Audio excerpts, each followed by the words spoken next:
Bom dia a todos e todas que nos acompanham pelo YouTube, canal Extensão Unisal. Estamos ao vivo com mais uma transmissão. Estamos ao vivo aqui do Unisal Campus Pio 11, Unidade São Paulo, para o último dia do nosso evento Diálogos Teológicos. Hoje eu tenho duas pessoas fantásticas, muito queridas, pessoas de peso na nossa catequese do Brasil. Então, dois dos maiores catequetas conhecidos no Brasil, na América Latina. Opa, aconteceu um probleminha aqui. Diálogos Teológicos. Hoje teremos a discussão sobre evangelização e catequese. Teremos a participação do professor, doutor, Padre Luiz Alves de Lima. Padre Lima, religioso, sacerdote salesiano, professor universitário há mais de 40 anos, 43, padre?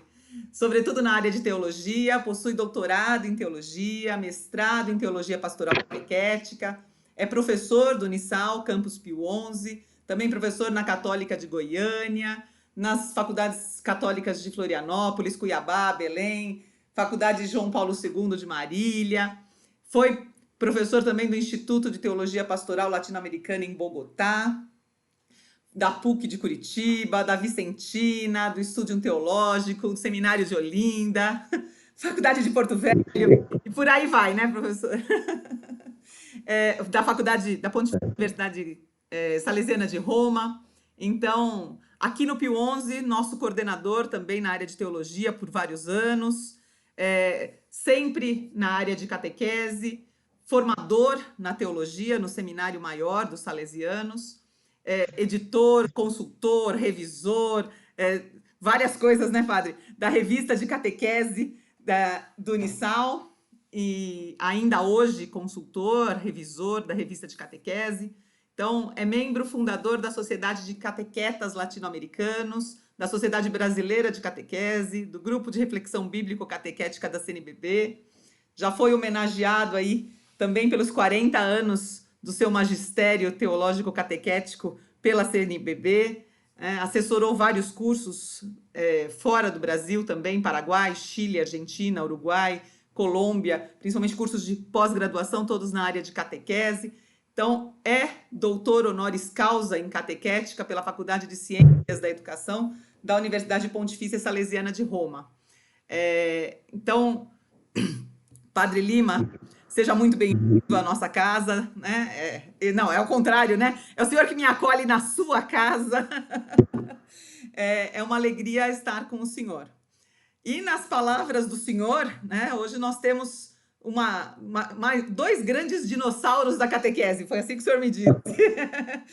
O segundo, e não menos importante, dinossauro da catequese, irmão Israel José Neri. Também seja muito bem-vindo, irmão Neri. Obrigado. Neri foi um dos nossos maiores colaboradores dos cursos de janeiro, no curso de metodologia catequética aí no Instituto Teológico Pio 11 também, além de muitos outros cursos. Nesses 40 anos lecionou também muitas disciplinas, sobretudo na área de catequese no nosso instituto, né?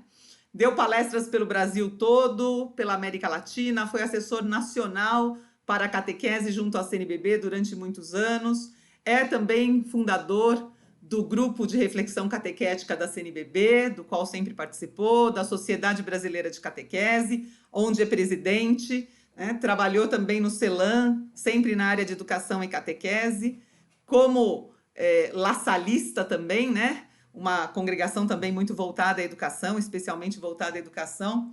Ele sempre atuou na área de educação e catequese. É doutor honoris causa também pelo Centro Universitário La Salle, do Rio de Janeiro, autor de mais de 60 livros, sobretudo na área de educação, publicou também muito sobre catequese, pastoral, Bíblia e temas específicos da própria congregação, né?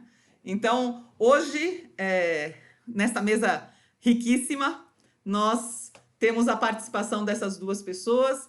Eu lembro ainda aos participantes que é fundamental estar inscrito no evento pelo site do Unisal e também preencher a lista de presença do dia de hoje para que possamos aí emitir os certificados do evento como um todo.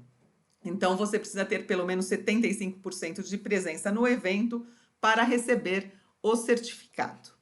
E, para que não tenhamos mais atrasos, eu passo a palavra para o irmão Nery, que será o nosso primeiro conferencista desta manhã. Irmão Nery, é com o senhor. Meu bom dia a todas as pessoas que nos acompanham. Primeiro, é um dom muito grande que a universidade ofereça esses momentos tão ricos de reflexão.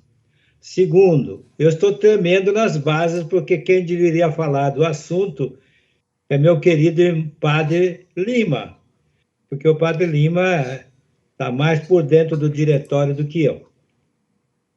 Terceiro, gostaria de relembrar, pedir ao Senhor que hoje, na festa da transfiguração, Ele nos transfigure por dentro, a partir da sua presença, da presença do Pai, do Espírito Santo, nos faça simplesmente com a nossa presença ser radiadores da presença do Senhor, porque a primeira tarefa da evangelização, ela acontece pelo testemunho.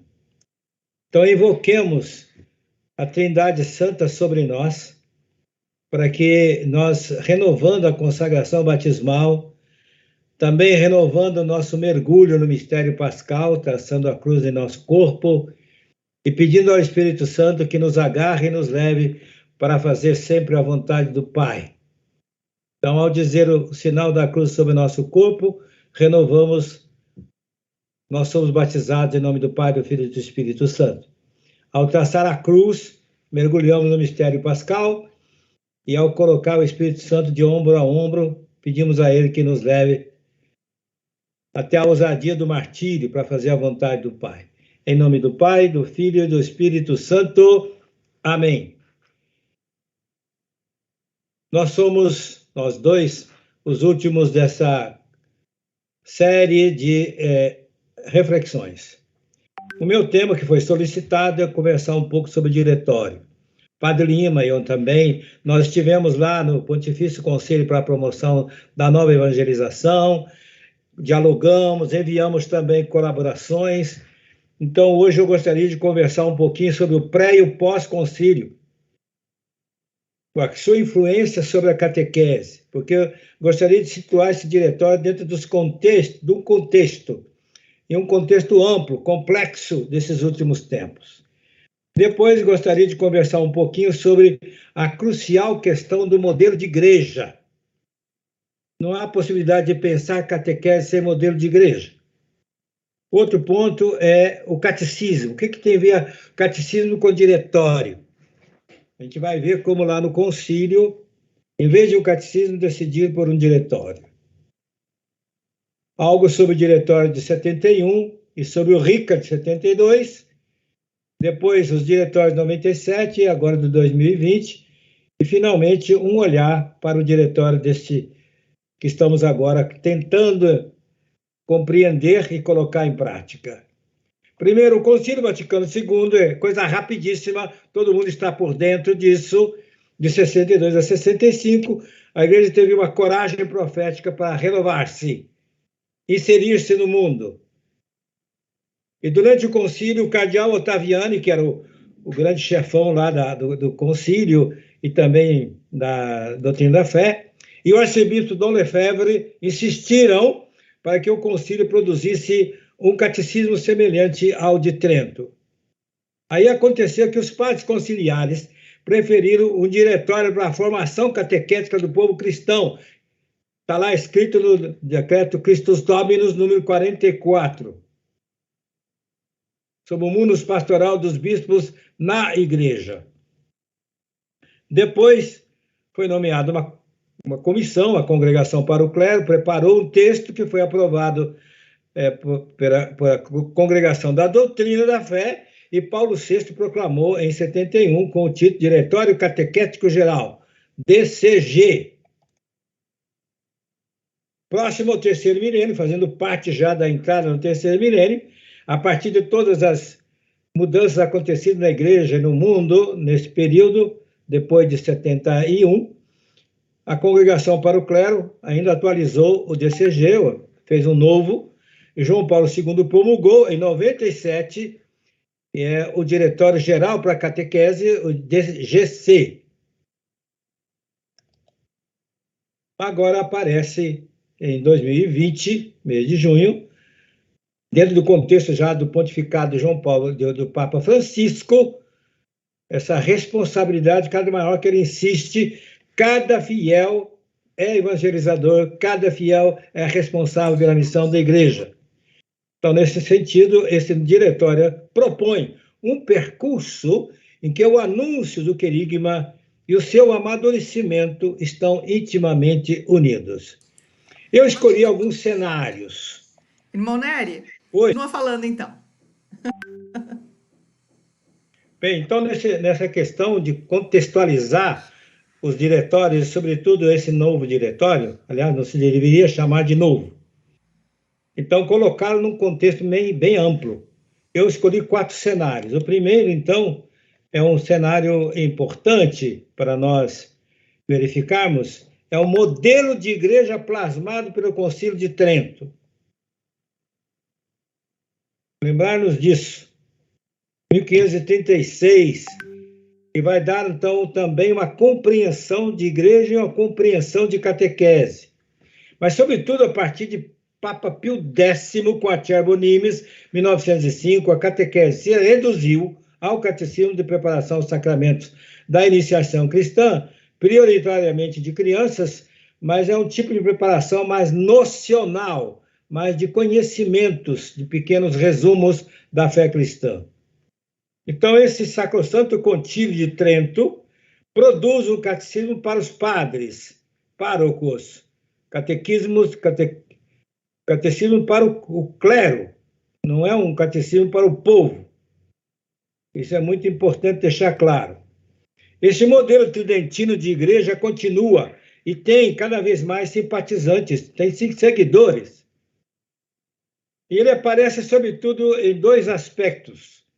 A centralidade e a autoridade monárquica da hierarquia eclesiástica, aquelas grandes caudas, o Papa carregado a liteira, aquelas 3 coroas na cabeça do Papa, isso é o modelo de uma igreja autoritária e monárquica, centralizada numa pessoa. Aí, o segundo ponto que se manifesta é o missal de São Pio V, e, consequentemente, todo o ritual que o acompanha. O padre de costas para o povo, o altar lá contra a parede, isso tudo querem de volta. A partir desses 2 destaques, tanto da centralidade como da autoridade monárquica da igreja, quanto dessa questão de voltar ao tempo de Pio V, nós podemos deduzir a teologia, a pastoral, leigos e leigas, espiritualidade, missão da igreja, tudo é condicionado pela orientação do concílio. O segundo cenário é o Concílio Vaticano II. Ele propõe a busca de um modelo de igreja como povo de Deus, comunidade de comunidades, igreja em missão, uma igreja alimentada pela palavra e pela liturgia, mas uma liturgia que, diz a Sacrosanto Concílio, participação ativa, participação piedosa e consciente de todos. Então, esse modelo, impulsionado pelos papas pós-conciliares, está sendo construído pouco a pouco, mas com muitos percalços na sua operacionalização. Em relação à catequese, o concílio não aprovou a elaboração de um catecismo, como foi solicitado, mas de um diretório para a formação dos cristãos, mas também solicitou a retomada adaptada do catecumenato. Diz a Sacrosanto Concílio em 63, restaure-se o catecumenato de adultos, dividido em diversas etapas, introduzindo o uso de acordo com o parecer do ordinário do lugar. E desta maneira, o tempo do catecumenato, estabelecido para a conveniente instrução, poderá ser santificado com sagrados ritos a serem celebrados em tempos sucessivos. Mas também é interessante notar que Christus Dominus, no número 14, pede: providenciem os senhores bispos o restabelecimento da instituição do catecumenato de adultos, ou que seja melhor adaptado. Depois da publicação do Diretório Catequético Geral em 71, sob a responsabilidade da Congregação para o Clero, foi publicado em 72 o Ritual de Iniciação Cristã de Adultos. Esse ritual está calcado no esquema do catecumenato dos primeiros séculos da Igreja. A sua elaboração ficou a cargo da Sagrada Congregação para o Culto Divino. Só que aí aconteceu, lamentavelmente, por muito tempo, e ainda acontece em muitos lugares, catequese por um lado, liturgia por outro lado, e fica ainda a questão no ar. Catequese como serva da liturgia, ou catequese e liturgia em parceria fraterna, ajuda mútua, porque a liturgia tem muito de catequese e a catequese sem a liturgia não funciona. Nós aqui na América Latina tivemos em 68, e isso é importante levar em consideração também ao aplicar o Diretório de 2020, em Medellín, 68, no imediato pós-concílio, tentamos aplicar o concílio aqui na América Latina.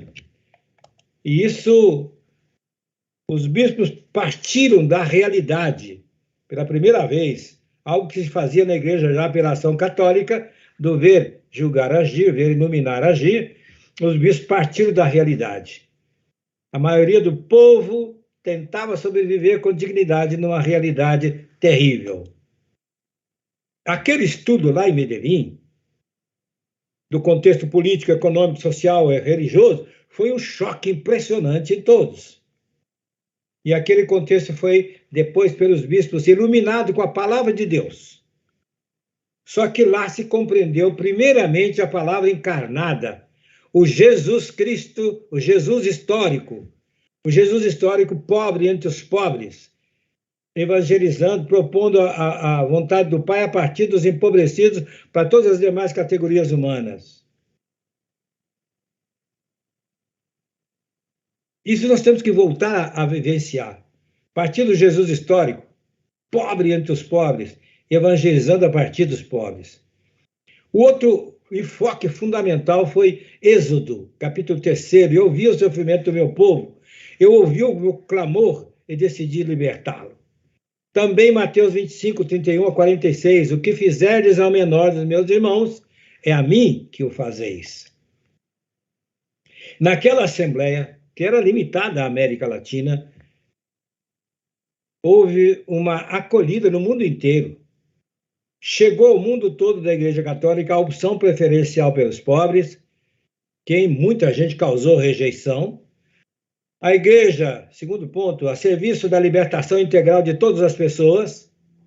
E terceiro, a Igreja como comunidade de pequenas comunidades, onde entra em destaque a comunidade eclesial de base, que tenha a marca profunda da ação, protagonismo de leigos e leigas. No modelo de igreja em construção no pós-concílio, a evangelização ocupa a prioridade. É preciso levar em consideração, então, ao trazer o diretório para a prática, lembrar do Sino de 74, aquela exortação pós-sinodal do Papa Paulo VI, hoje santo, Evangelii Nuntiandi. E essa exortação vai iluminar e direcionar os pontificados posteriores, chegando à nova evangelização com João Paulo II e Bento XVI, e em seguida com o Papa Francisco, chegando à igreja em saída, uma igreja a serviço dos mais pobres, a serviço da vida, da ecologia, das minorias, da paz. Então, nós estamos caminhando para uma catequese em permanente renovação. O Papa Paulo VI decidiu que, após o Sínodo sobre Evangelização de 74, devia acontecer o Sínodo sobre Catequese, essa união inseparável entre evangelização e catequese. Quando ele faleceu, em 78, a exortação apostólica pós-sinodal já estava pronta. O seu sucessor, João Paulo II, publicou logo em seguida, em 79, com o título de Catequese Tradende. É fundamental reconhecer a importância dali em diante, da catequese tradende na alimentação do movimento catequético. Isso juntamente com os documentos conciliares, com a encíclica Ecclesiam Summa e a exortação apostólica Evangelii Enunciandi. Aí, recordemos, porém, que no concílio um grupo queria o catecismo, né? É sabido que na Congregação para a Doutrina da Fé, coordenada pelo então cardeal Joseph Ratzinger, crescia uma batalha na década de 80 contra o que se considerava interpretação equivocada, desvios do concílio. Aí vem a teologia da libertação, teologia moral, a hermenêuticas bíblicas, e na minha ilustração aqui eu coloco Ratzinger, coloco Gutierrez, Frei Carlos Mestres, Frei Leonardo Boff, etc. E aconteceu, então, aí um sínodo extraordinário, que muita gente esqueceu, nem percebe mais a importância desse sínodo de 85. Foi coordenado pelo próprio Ratzinger. Resultado? Um freio enorme na caminhada da aplicação do concílio, segundo as diversas realidades e exigências do mundo em mudança. A proposta de um catecismo da Igreja, não tendo conseguido aceitação no concílio e nem no sínodo sobre a catequese, voltou nesse sínodo de 85. Estava alicerçada na autoridade do cardeal Ratzinger, que tanto insistia na necessidade de fazer uma interpretação do Concílio Vaticano II, segundo a autêntica autoridade e a autêntica fé católica. João Paulo II aceitou o pedido e nomeou em 86 uma comissão de bispos para que, em consulta com toda a igreja, elaborasse o catecismo. E depois de 6 anos, 9 redações, o texto ficou pronto em 1992. Agora, nós aqui na igreja, o que tivemos? Primeiro tivemos a benção do privilégio dos Institutos de Pastoral Catequética, IPACS. Isso foi na década de 60, um pouquinho de 70. Fizeram um imenso bem na formação de catequistas e na recepção do Concílio Vaticano II. Segundo, nossos especialistas em catequese brasileiros foram fundamentais na 6ª Semana Internacional de Catequese em Medellín, em começos de agosto de 68, e o seu documento final foi acolhido quase na íntegra como um capítulo do documento da 2ª Conferência Episcopal Latino-Americana, em começo de setembro de 68.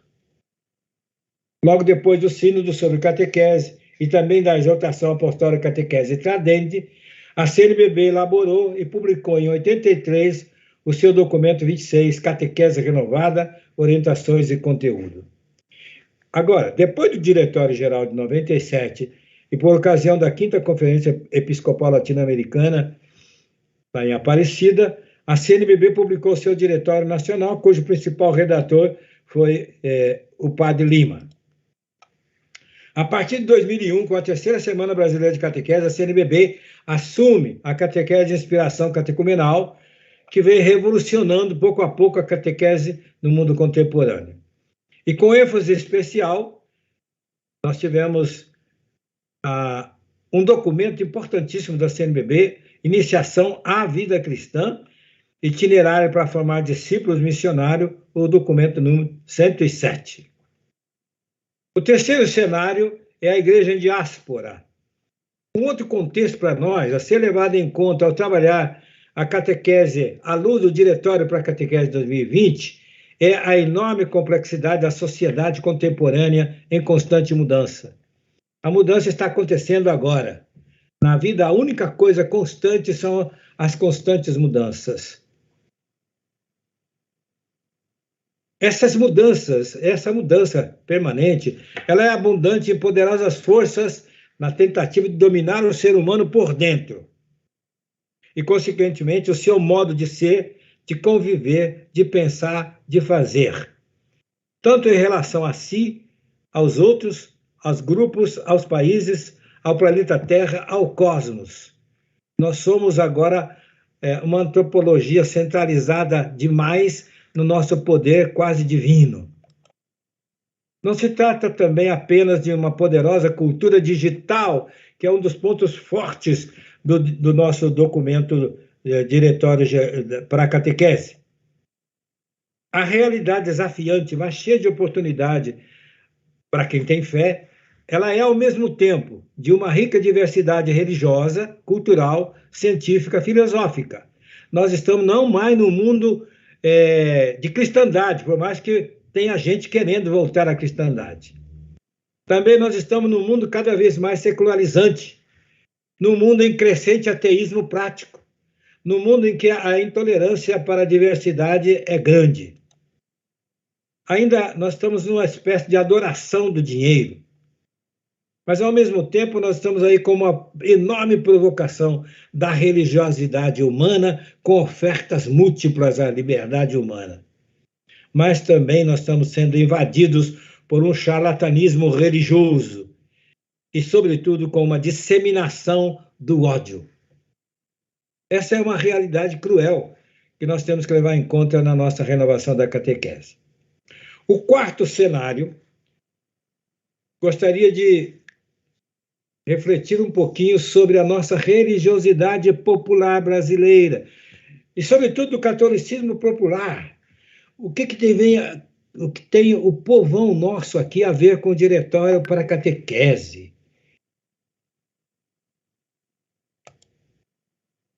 Entre nós, alguns de nós formamos uma cabeça pensante lá na frente, pretensamente para o hoje e para o amanhã. Estamos sempre à procura de novos documentos. Aí a pergunta é: onde é que fica o povo?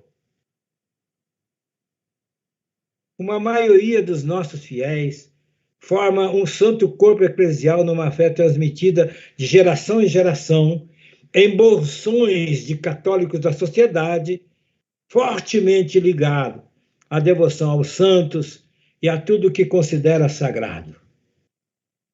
Há muito ecletismo nisso também. É uma riqueza enorme o nosso catolicismo popular. Se olharmos para as nossas paróquias, nossas comunidades, chamadas capelas em muitos lugares, será que o povo simples, na sua fé profunda, é levado em conta? Às vezes nós ficamos pensando no monstro que tem cabeça lá na frente e o povão fica lá atrás, e é esse povo que nos evangeliza. Como é que fica aí o Diretório para a Catequese nesse contexto?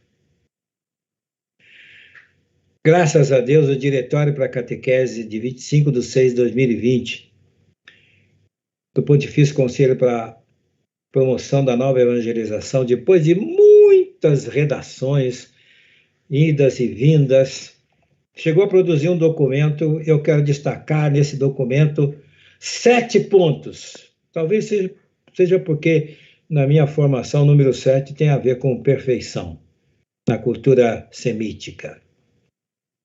Então, o primeiro item que eu gostaria de colocar em destaque no Diretório para a Catequese é: prioriza o trabalho da evangelização.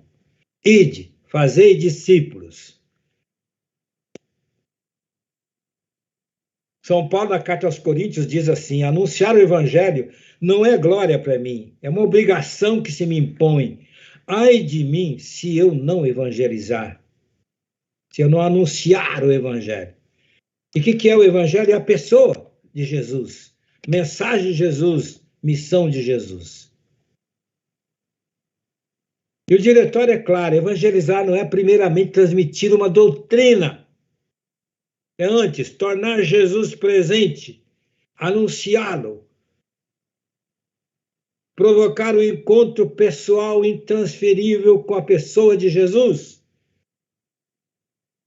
o ensinamento dele, com a missão dele.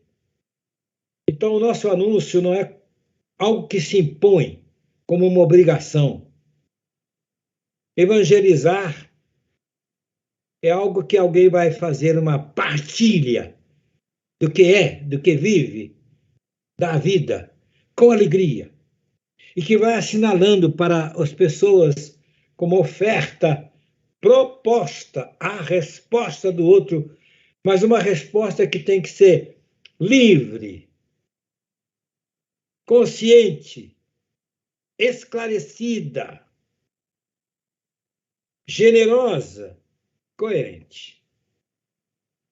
Se não houver resposta à proposta, uma resposta que seja livre, que a pessoa é consciente do que está fazendo, vai procurar esclarecimento para dar o passo, vai dar o salto da generosidade e, obviamente, vai viver a coerência. Se não viver a coerência, tudo não vale. O segundo ponto importante do Diretório para a Catequese 2020 convoca com insistência para a evangelização no mundo digital, nas redes sociais. Diz o Diretório, as formas de comunicação digital oferecem maiores possibilidades na medida em que essas formas de comunicação digital estão abertas à interação. Por isso, além do conhecimento tecnológico, eu estou precisando aprender mais tecnologicamente, é necessário aprender modalidades comunicativas eficazes, além de garantir uma presença na rede que dê testemunho dos valores evangélicos. Olha a insistência, não basta você estar na rede social, você está na comunicação digital. Você tem que ser sua pessoa evangelizadora. Você tem que dar testemunho dos valores do evangelho. Então, a evangelização na era digital, ela tem que ser real. O tempo em que vivemos também é um tempo oportuno para a pregação do evangelho, conforme diz São Paulo, a tempo e contratempo, acima do tempo. A força da fé, a força da palavra está dentro de nós, não há como esconder isso. Mas a realidade virtual, diz o Diretório, não pode jamais substituir a realidade espiritual, a realidade sacramental, a realidade do corpo eclesial. Isso tudo tem que ser vivido no encontro direto entre as pessoas. Durante esse tempo da pandemia, e aqui a nossa solidariedade a todos que perderam algum de seus membros de família, nós tivemos casos que tivemos que acompanhar a celebração eucarística virtualmente, fazer reflexões, orações, meditações virtualmente. E muitos de nós desejosos de voltar à comunidade presencial. Mas nós estamos aprendendo e o Espírito Santo nos inspira, nos ajuda a descobrir que essa mediação moderna é poderosa para a evangelização. E isso tem que entrar no nosso processo formativo. Novos ministros da palavra, ministros da catequese, sacerdote. Nossa mãe, todo cristão tem que aprender a evangelizar via comunicação digital. Mas tem que alimentar essa sua força pela presença real no encontro direto com o Senhor e a comunidade. E além disso, nós temos que transformar nossas paróquias, porque aquela celebração dominical não pode ser mais um grupo de pessoas anônimas.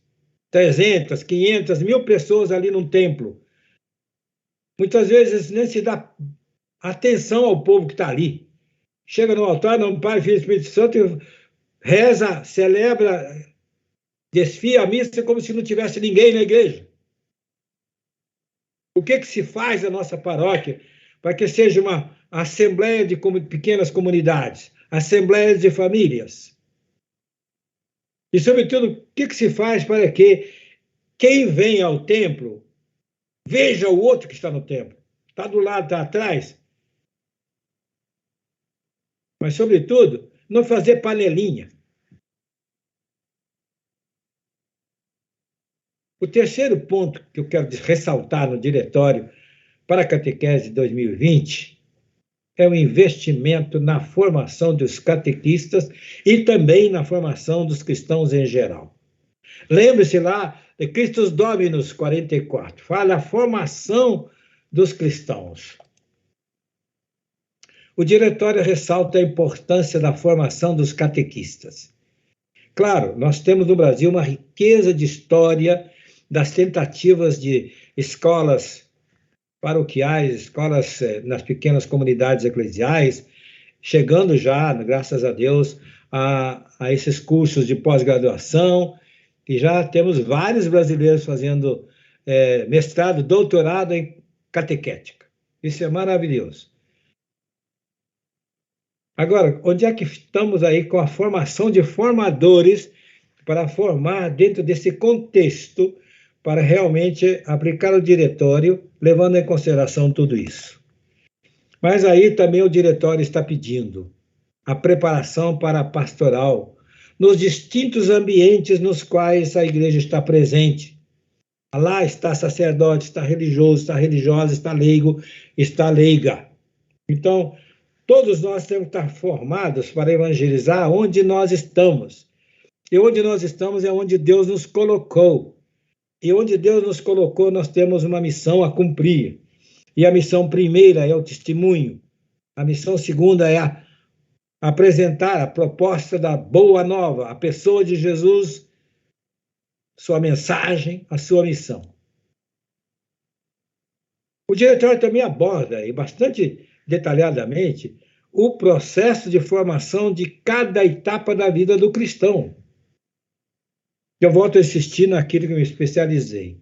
Nós temos que começar com a conversão, ou a segunda chance de conversão para nós adultos. Catequese Renovada dizia muito claramente que, tendo o cristão adulto convertido, entusiasmado, fica mais fácil todo o trabalho com adolescentes, com crianças. Como vocês todos notaram, muitas dessas igrejas que estão nascendo por aí não trabalham com criança, não. A prioridade é o adulto. O trabalho com criança é consequência do adulto. Nós não vamos abandonar as crianças, mas está faltando aí alguma coisa para nós transformarmos a família. Há uma grande ausência de um processo de acompanhamento para adolescente e para jovem. Hoje, a igreja está clamando para que nós ofereçamos às pessoas que, ao longo da vida, ela chegue a uma opção pessoal, uma opção intransferível por Jesus Cristo. Valeu o batismo que a gente recebeu, sem dúvida. Mas aquilo que muitos de nós aqui somos filósofos teólogos, aquilo é uma espécie de iniciação ontológica. Meu ser está consagrado pela Trindade, mas eu como ser corpóreo, histórico, pecador, eu sou pessoa em crescimento. Então é preciso uma iniciação que acompanha meu desenvolvimento. E ao acompanhar meu desenvolvimento, essa iniciação cristã processual da minha vida tem que me dar periodicamente chance para o meu sim pessoal intransferível com Jesus Cristo, o meu sim pessoal intransferível para os meus irmãos e irmãs na fé, e o meu sim pessoal por essa maravilha que é esse povo de Deus caminhando na história. Outro aspecto que, para mim, marcou muito no diretório: defesa e promoção da vida humana. Isso o Papa João Paulo II insistiu, mas de modo especial o Papa Francisco. Proteger, defender a vida humana é responsabilidade de todos. Em sua missão de promover em todo tempo e lugar a vida humana, defendê-la quando ela está ameaçada, a igreja afirma com claridade que a vida pessoal é sagrada, é inviolável. Então, nós estamos vivendo uma sociedade genocida. É muito assassinato, é muita violência, mas também é muita fome. Gente que morre de frio, gente que morre de fome. A nossa sociedade não está organizada segundo os valores humanos sequer. O sonho da gente é que, além dos valores humanos, tenhamos também os valores cristãos, que na verdade é o valor humano com esse salto da fé. Não pode haver pessoa que diga sim a Jesus Cristo sem dizer sim à vida que é sagrada, que é inviolável. O quinto ponto, o diretor destaca a importância do ensino da igreja no campo da bioética. Recordar isso, trazer para o hoje, num mundo que se faz experimentos de tudo, é muito importante. A bioética é muito importante para a vida humana. E o diretório, então, adverte, sobretudo, para os riscos da chamada ideologização nas investigações científicas, mas também anima ao trabalho bioético e pede estar alerta aos experimentos genéticos e, em particular, ao risco da eugenia.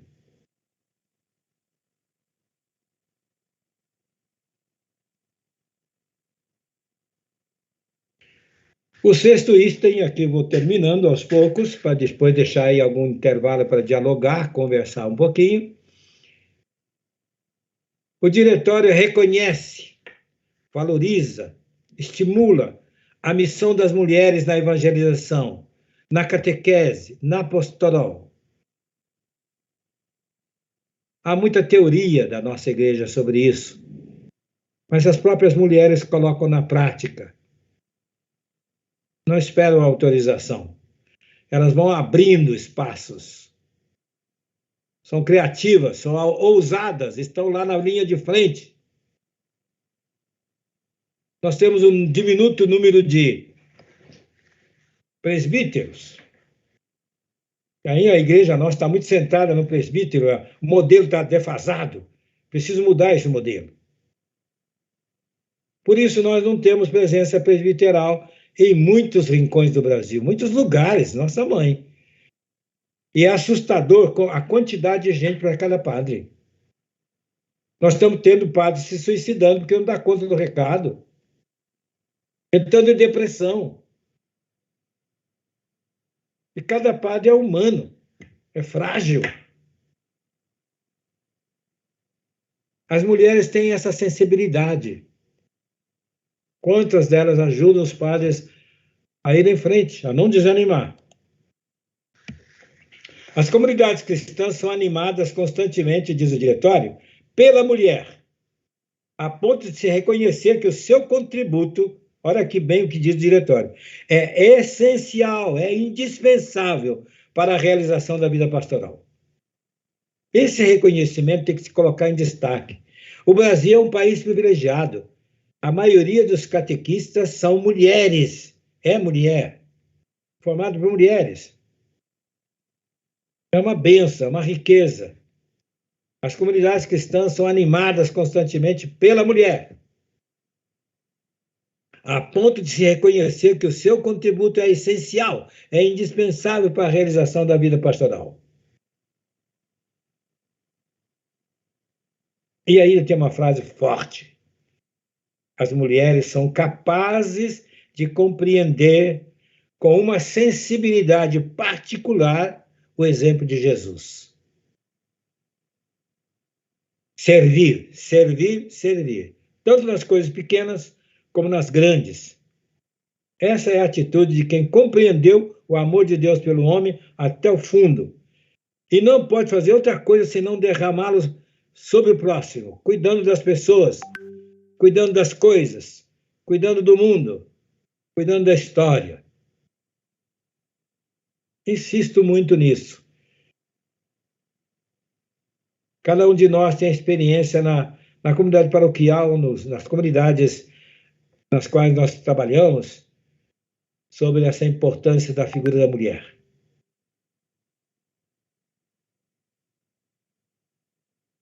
O último item que eu selecionei, é claro que vai ficar incompleto, assim como o próprio diretório disse que ele é incompleto, inacabado.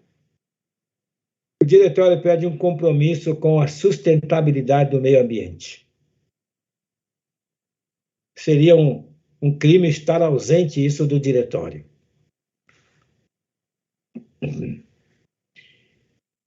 E ressalto uma coisa importante: um âmbito que está colocando às claras as consequências do excesso antropocêntrico é o da crise ecológica.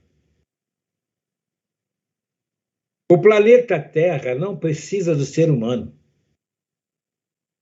Está provado, nessa nossa pandemia aqui, muitos lugares o ser humano deixou de trabalhar na natureza, a natureza remoçou.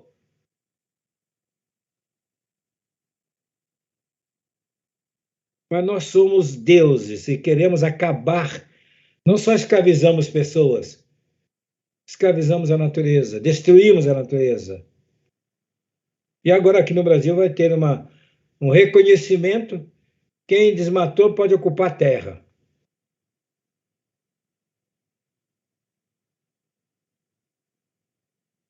Acontece que a crise ecológica tem repercussões daninhas sobre nós, seres humanos.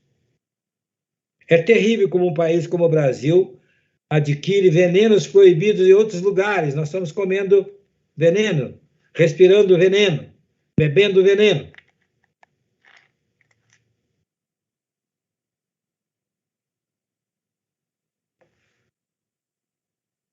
Muitas vezes nós estamos tão ligados ao mundo intelectual, ao mundo espiritual, religioso, que a gente desencarna. E ao desencarnar, o mundo vai sendo destruído. Se cada cidadão não luta pelo bem da casa comum, como diz o Papa Francisco, onde é que vamos parar? Esta crise ecológica toca questões que têm de ser tratadas de modo simultâneo. O diretório cita alguns. A questão da contaminação. O que estamos jogando de sujeira no mundo, sobretudo que não é biodegradável, é um assassinato da Terra. A consequência da mudança climática, óbvio. Estamos assistindo isso na pele. O uso abusivo dos recursos primários. A perda dessa maravilha que é a biodiversidade. O aumento, a extensão da desigualdade humana no planeta. A questão da deteriorização da qualidade de vida humana, consequentemente, da qualidade social. A quantidade de famílias que não têm onde morar, que não têm como sustentar os filhos. Então, há muita coisa no diretório que realmente nos ajuda a ter os pés no chão. De modo que aqui há um desafio. Se alguém pudesse fazer um trabalho de conclusão de curso, ou mesmo um mestrado, colocando um pouco esses ambientes todos para iluminar o diretório, e, sobretudo, confrontá-lo com a nossa maneira de fazer teologia, nossa maneira de fazer catequese, a nossa maneira de viver a fé cristã. Nós temos o privilégio ainda no Brasil de ter essa liderança maravilhosa de uma leitura bíblica popular, a leitura orante que entrou na liderança de Carlos Mestres e seu grupo, também do CEBI. Graças a Deus, Catequese Renovada exerceu uma grande liderança nesse processo de renovação, que veio sendo reforçado com os documentos posteriores. O documento de Aparecida nos tem alimentado muito, mas muito mesmo. Concluo dizendo, mas permanece no meu coração a grande pergunta: e o povo simples? O povo pobre? Não tem a formação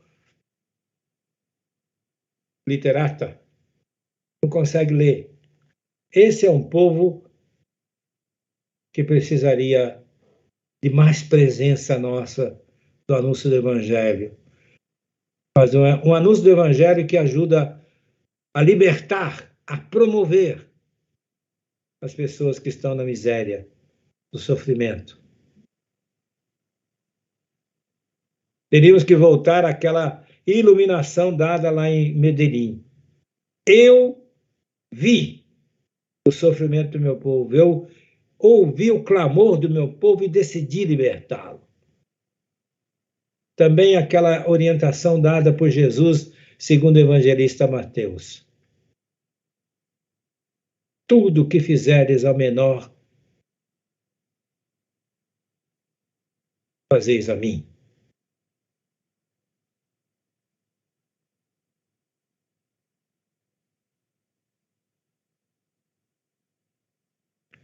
Peço desculpas pela extensão da reflexão, mas também me coloco à disposição para alguém que quiser complementar. Vou mandar essa coleção, essa montagem aí. Se puder mandar para a turma, a gente agradece. Qual é a pergunta primeira?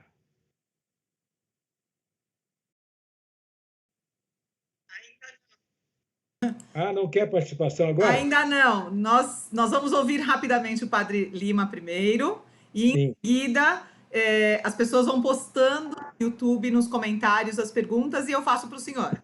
Tá certo? Obrigado. Imagina. Agora sim, vamos ouvir o Papa, vamos ouvir o Mestre. Imagina, Moneri. Padre Lima. Sim. A apresentação só não está aparecendo em tela cheia, ela está reduzida na tela. Aqui já está tela cheia para mim. Vamos ver que o Bruno aqui descobre para fazer. Mas se o ótimo é inimigo do bom, né, de repente vamos ficar com essa visão reduzida. Eu posso destacar aqui. O senhor pode começar a falar que eu dou um destaque aqui, não tem problema, a gente dá um jeito aqui. Então, eu quero cumprimentar a todos, né? Bom dia. Nessa última palestra do ciclo de apresentações, por ocasião da abertura do segundo semestre do curso de Teologia, desse Instituto Pio XI, comemorando também os seus 90 anos. Né? Então, agradeço muito o convite do Padre Eliano para estar aqui com o irmão Neri, falando sobre evangelização e catequese. O meu foco aqui será um pouco mais reduzido do que essa grande visão que o mestre irmão Neri, né, nos deu agora. Será focado sobre o ministério do catequista, ministério instituído. Né? Ministério sempre foi, mas agora a novidade é que ele é instituído, reconhecido solenemente, claramente, juridicamente, né, pela Igreja daqueles que têm a missão de catequizar.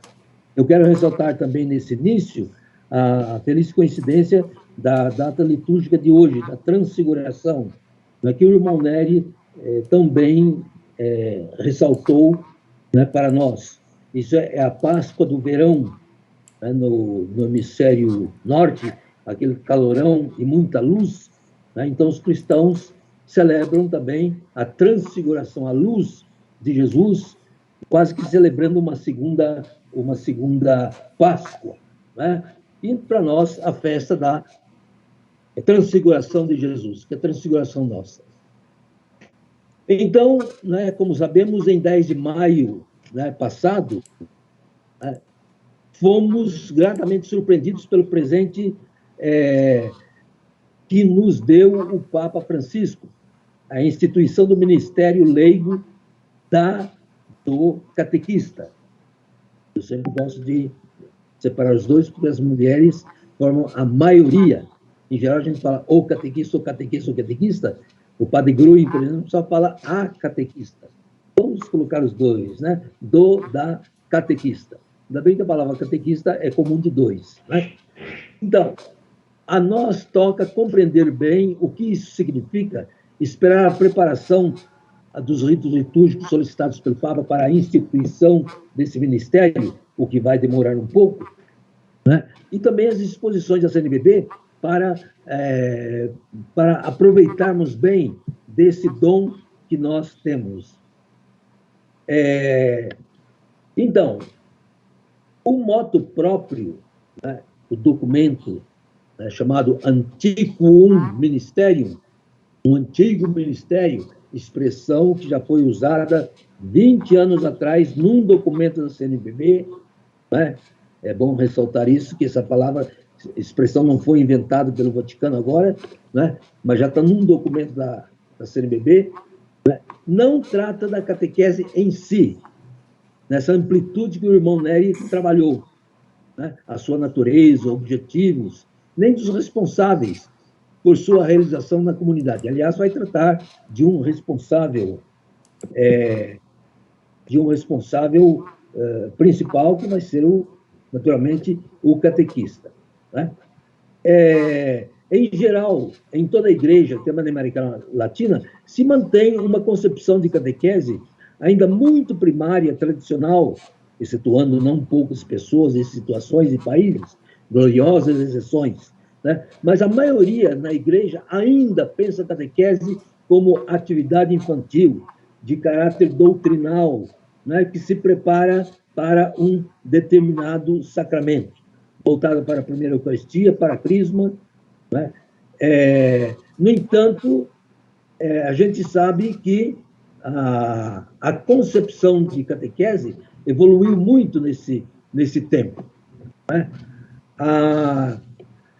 E a seguir, então, eu gostaria de apresentar brevemente o marco geral da evangelização e da iniciação à vida cristã, dentro da qual se situa originalmente a catequese. Então, agora fazendo o caminho contrário, de trás para frente, o importante não é catequese, porque a catequese está submissa à iniciação à vida cristã, que é muito mais do que catequese. E a iniciação à vida cristã também não é o mais importante, porque ela faz parte da evangelização. Então, aqui sim, chegamos no mais importante. O mais importante, pelo qual dedicamos toda a nossa vida, é evangelizar, anunciar Jesus, anunciar o Evangelho, a boa nova do reino, né? E, para isso, nós temos a iniciação à vida cristã, que é uma estrutura assim, muito complexa, aqueles que estudaram sabem, né? E não reduzida àquela catequesezinha doutrinal, como muita gente pensa, né? E aí, dentro dessa iniciação cristã, nasceu a catequese. E hoje a gente quer fazer o quê? Recolocar a catequese dentro desse quadro que ela nasceu, que é o catecumenato. É uma concepção que se encontra mais entre pensadores, catequetas, muitos bispos, padres, catequistas, e nos documentos oficiais, tanto pontifícios como episcopais, e nos bons tratados de catequética, né? Mas não está no imaginário popular. E, infelizmente, também na cabeça de muito catequista, às vezes até estudante de teologia, né, que continua a pensar a catequese naquele modelo antigo, tradicional, né? Então, é a noção ou percepção que temos da catequese expressa em nossos documentos eclesiais. E eu gostaria, então, antes de passar para isso, né, partilhar esse quadro que eu uso muito, né? E os meus alunos, quem teve aula comigo, já viram, principalmente os do 4º ano, 3º, né, e 2º, e o 1º ano a gente vai ver também agora no início dessas aulas de catequética, né? Aqui eu teria a tendência de me demorar muito tempo sobre esse quadro, né? Mas a finalidade seria mostrar o que é catequese hoje, onde ela nasceu e para onde nós estamos querendo ver. Então, esse é um quadro geral da iniciação cristã, conforme o Rita, que o irmão Nery já citou muito bem. São 4 tempos e 3 grandes etapas.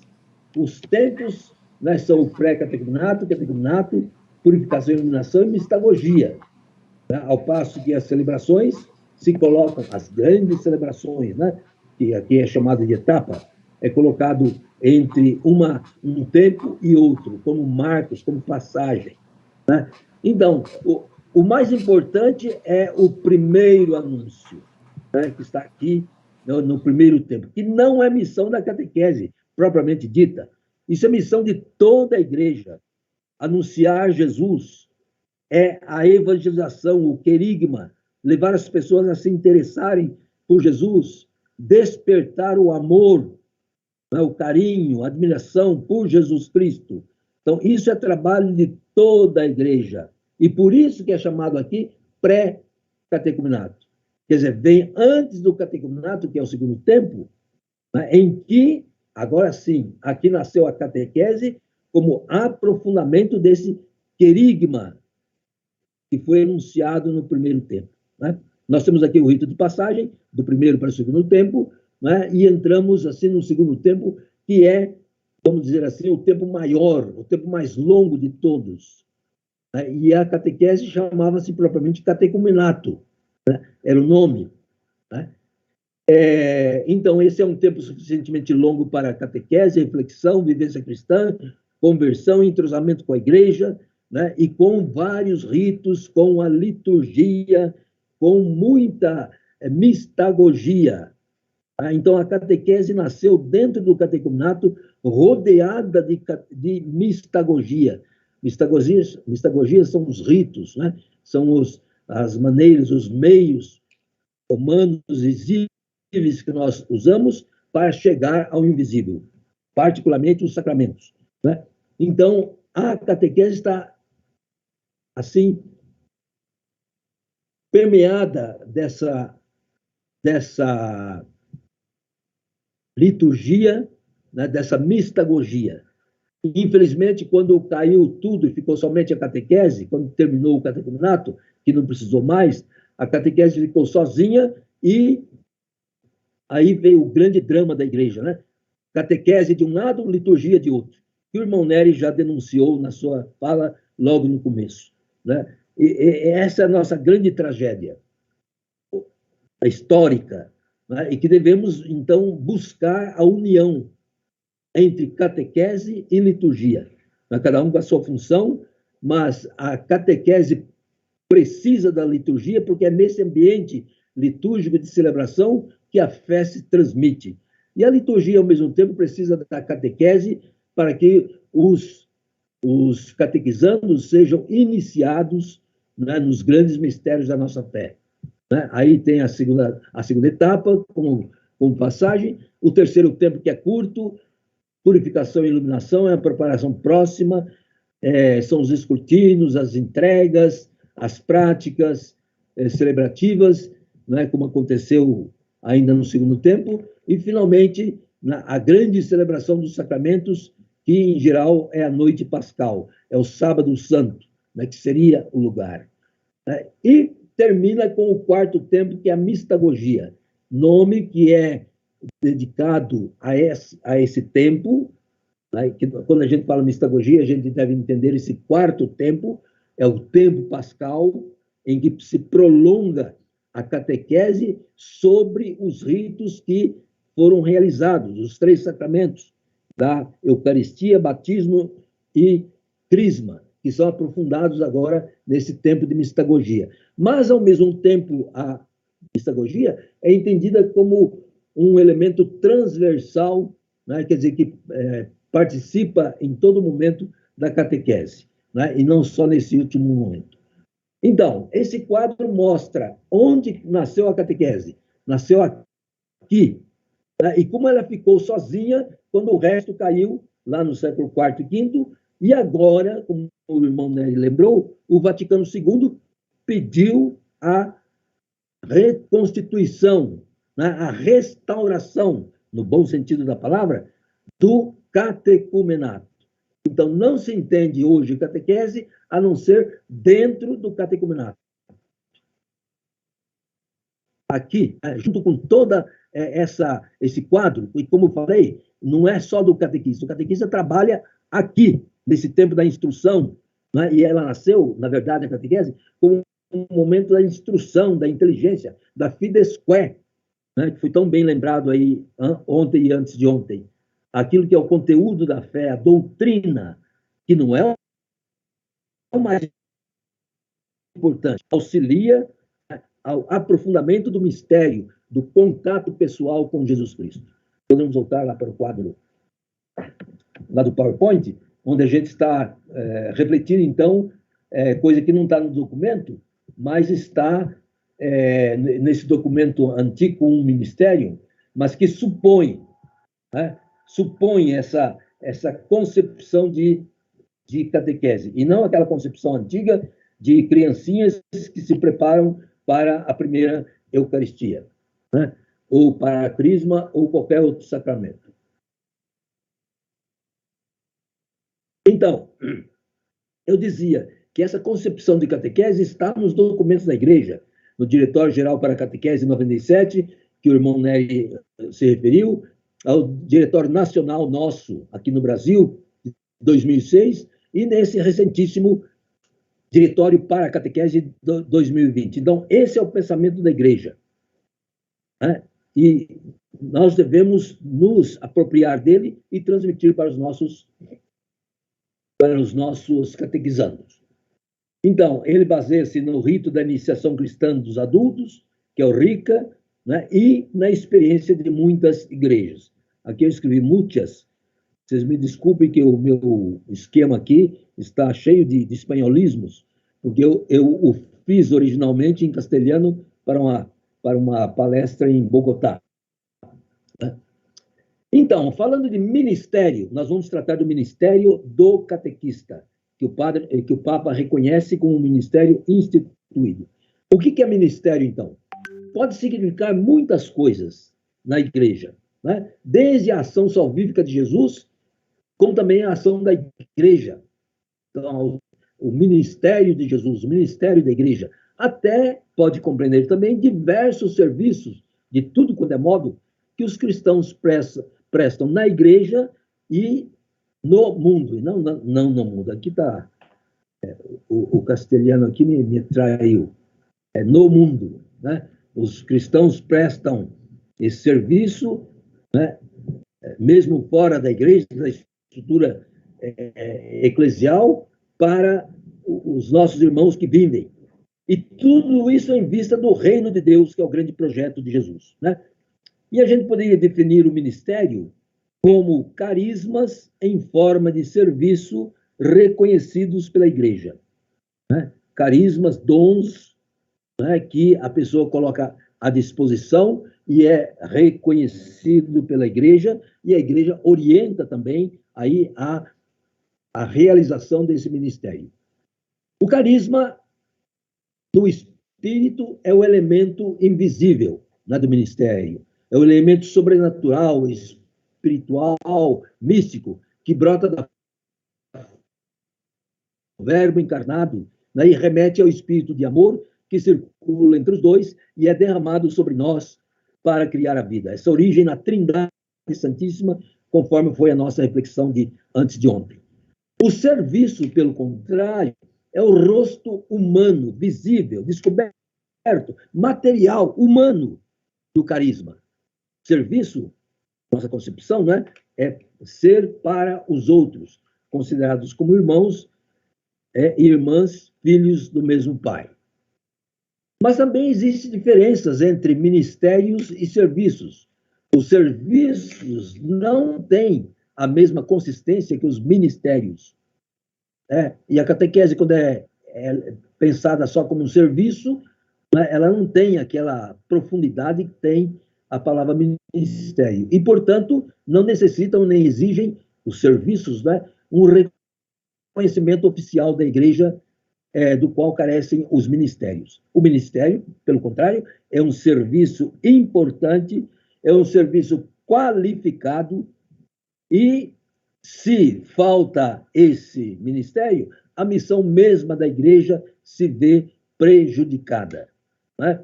Segundo o Vaticano II, a missão da igreja se manifesta nesses ministérios, né? Nessa missão profética, palavra, no ministério sacerdotal, a liturgia, e no ministério real pastoral, caridade e governo, que são os grandes, os máximos ministérios, né, na nossa igreja. E ministério ainda é uma tarefa que deve ser assumida com estabilidade. Olha aqui o problema da catequese, né? Onde entra a catequista, sai a catequista. Então, o Papa, instituindo ministério reconhecido, instituído do catequista, tem em mente também proporcionar essa estabilidade da pessoa nesse ministério, né? Ou pelo menos como ou pelo menos com uma estabilidade razoável, né? Quem sabe não por toda a vida, mas pelo menos por 5 anos, 10 anos, né? Que seria o caso para receber esse ministério para gente que já tem experiência, que a gente já sabe o que está fazendo e está comprometido com, né, a igreja nesse ministério. Idealmente, os vários ministérios devem ser assumidos por diferentes pessoas, e não por um factotum, que acontece muito na nossa igreja, né? A mesma pessoa é ministra da palavra, ministra da visitação, ministra da liturgia, ministra da assistência social, do conselho de administrativo, é tudo. Então, os ministérios, a riqueza dos ministérios da nossa igreja ministerial devia ser muito ampliado, né, para muitas pessoas. O ministério é ainda um compromisso que, dado pela igreja e assumido por alguém, torna-o responsável daquela tarefa, como sua própria responsabilidade. E aqui também está por que o Papa pensou na catequese como um ministério instituído, para que os catequistas assumam como tarefa própria. Claro que eles estão falando em nome da igreja, né, e sob a tutela da igreja, do magistério, né, mas eles realizam essa missão da catequese como tarefa própria. Tal responsabilidade se baseia no carisma, que capacita a pessoa para realizar essas obras, porém também atua como um chamado à consciência. E, por fim, o ministério é um serviço reconhecido. Não reconhece o ministério porque aliás, ela reconhece o ministério porque se sente representada nesse ministro.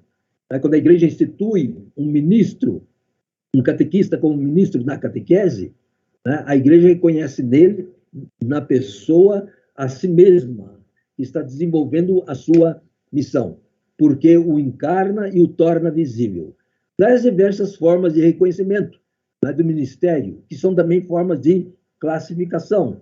Ministérios reconhecidos, ministérios confiados, encomendados, outorgados, ministérios instituídos, que é o nosso agora, né, do catequista, que é aquele do leitorado, né, do acolitado para os seminaristas, e ministérios ordenados, onde entra o sacramento da ordem, que já é o diaconado, presbiterado e episcopado, né? Um serviço, por importante que seja, não necessita de ser reconhecido, ao passo que o ministério, por modesto que seja, ele sempre exige o reconhecimento da igreja. E agora a minha intenção seria, como o irmão Nery também fez, né? A nossa tendência é sempre voltar para trás e mostrar como evoluíram as coisas.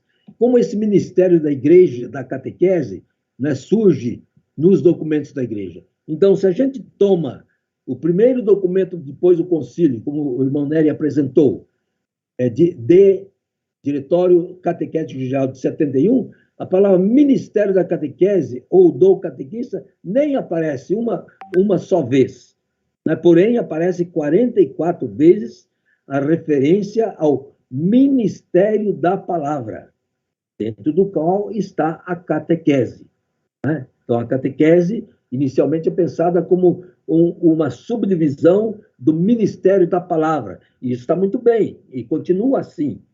O passo que o Papa deu agora foi maior para reconhecer o ministério do catequista para além daquilo que ele é apenas como ministério da palavra, né? Podemos seguir? A grande Evangelho Nunciandi, né, de Paulo VI, afirma que o serviço da palavra é um ministério, né? Aí, explicitamente. E a catequese Tradendia acrescenta, ainda que não esteja formalmente instituído naquela época, né? O ministério da palavra é uma função muito importante da igreja, né? Isso que a catequese Tradendia lá atrás, 40 anos atrás, falava que não era possível, agora o Papa reconhece que é um ministério, sim, instituído, né? E reforça como o catequista, como ministro da palavra. Durante o sínodo dos bispos da catequese de 77, de onde surgiu, né, a catequese Tradendia, se falou muito sobre o ministério da catequese, já que o objetivo daquele sínodo era qualificar o estatuto do catequista leigo, definir melhor sua fisionomia, seu trabalho no marco dos ministérios eclesiais. A mensagem ao povo de Deus também, sobre a catequese, pede que os ministérios e tarefas catequéticas não sejam assumidas sem uma adequada formação. Aqui está outro ponto, o Papa elevando o ministério, o trabalho do catequista a ministério instituído, ele visa muito essa formação que a igreja, infelizmente, dá um grande peso de trabalho para o catequista e depois não lhe dá formação, né? Tal formação, segundo a dupla dimensão da catequese, fidelidade a Deus e fidelidade à igreja, né? Claro, uma formação completa. Porém, a ideia de ministério de catequese encontrou muita resistência e não foi aceita, né? Consequentemente, vai aparecer na catequese Tradendia somente, né, assim como citado, porém não, aliás, só aparece no título de um item. E depois, né, o Diretório Geral para a Catequese, de 1997, vai se apegar a essa passagenzinha da catequese Tradendia para mostrar a importância do ministério do catequista. Então, e esse Diretório Geral para a Catequese utilizou a expressão Ministério da Catequese, chamando-o um serviço eclesial fundamental, né? Não teve coragem de dar o salto ainda de reconhecer como ministério do catequismo. Falou num serviço eclesial, fundamental, e ocupa um lugar destacado na igreja. E adverte que cada diocese depois deve ter um número estável de religiosos, né, e leigos dedicados à catequese, publicamente reconhecidos. Quer dizer, no fundo, isso aí, essas palavras são reconhecimento, né? Essas palavras finais aí do Diretório Geral para a Catequese, citando não só o direito canônico, mas também muita documentação que aqui não dá para a gente apresentar, que a catequese, afinal de contas, é um ministério, sim, senhor, né? Então, aqui eu mostro uma certa contradição, porque o Diretório Geral, ele reconhece nas entrelinhas, mas não explicita claramente, né? Outros autores afirmam que é necessário ter em conta as necessidades evangelizadoras do momento histórico atual, com seus valores, desafios e sombras, e para isso pedem o reconhecimento da catequese como ministério, como fomos nós aqui no Brasil, que adiantamos as coisas, né? O Diretório para a Catequese 2020, esse último do qual o irmão Neri falou, ele não... Desculpa que estou com um problema aqui, né?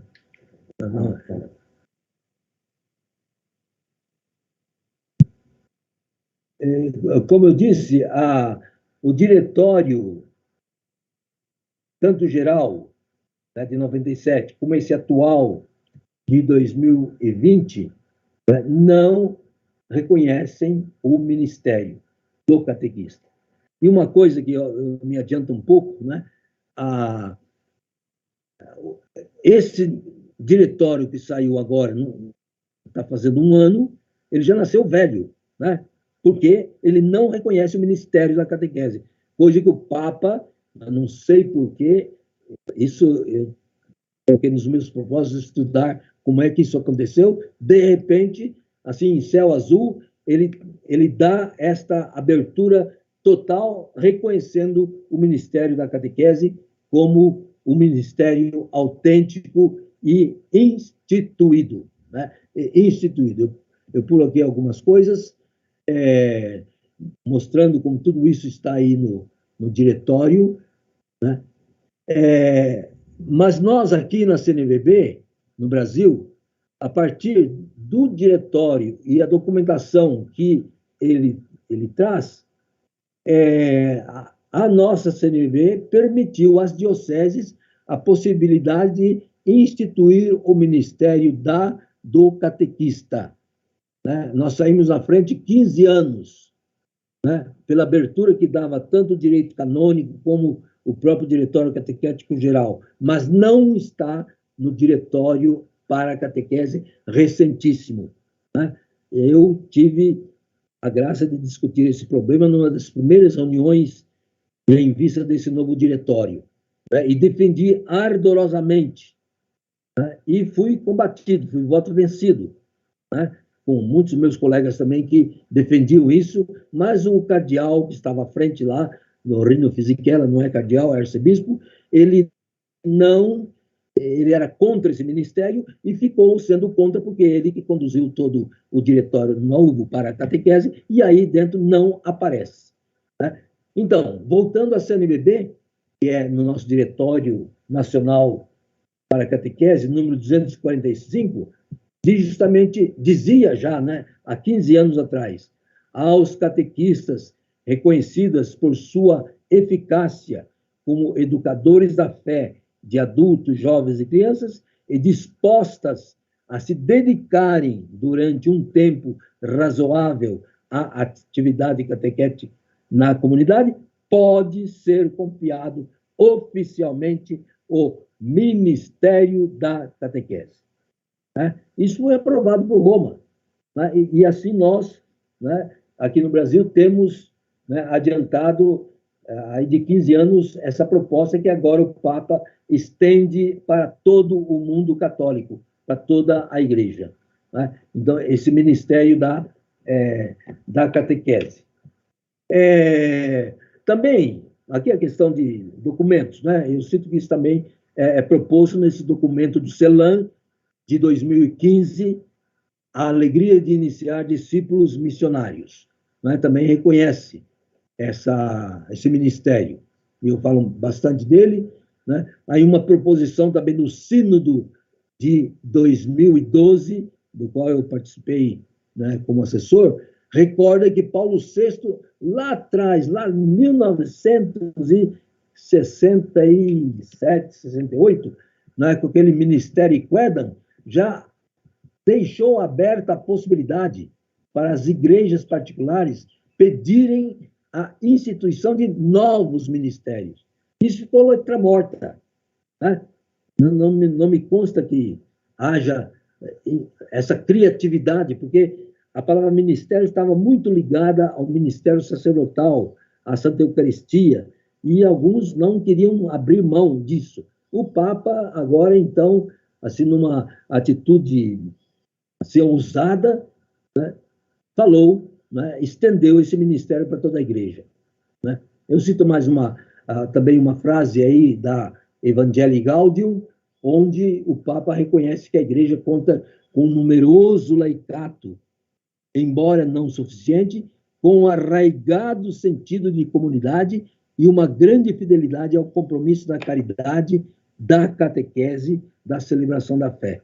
Então, o Papa, já na Evangelii Gaudium, reconhece essa presença do laicato e agora ele quer reforçar a presença do laicato dos nossos leigos, porque, olha, o ministério é chamado Ministério Leigo do Catequista. Precisa ficar bem claro isso. Ministério Leigo Não é como o seminarista que, recebendo o leitorado e acolitado, vai subindo os degraus do sacerdote. Não, ele é leigo e permanece como leigo. E como leigo, ele assume essa missão da evangelização, né, através do ministério instituído da catequese. Isso que o irmão Nery insistiu muito no começo, né, a necessidade de todos os cristãos, e não somente o clero, os religiosos, se preocuparem pela evangelização, né? Aí também eu vou citando algumas outras passagens, né? Aí eu mostro também como um pouco de resistência, né? Assim, principalmente agora nesse último diretório para a catequese, onde não entrou o Ministério da Catequese, né? Voltando à experiência do Brasil, aqui. E então, diante do moto próprio do Papa Francisco, de maio de 2021, o Diretório para a Catequese de 2020 nasceu já desatualizado. Eu não sei porque o Papa ele não percebeu, os assessores foram insuficientes, mas isso que o Papa, agora em maio passado, instituiu, na verdade, deveria estar, né, no Diretório para a Catequese de 2020.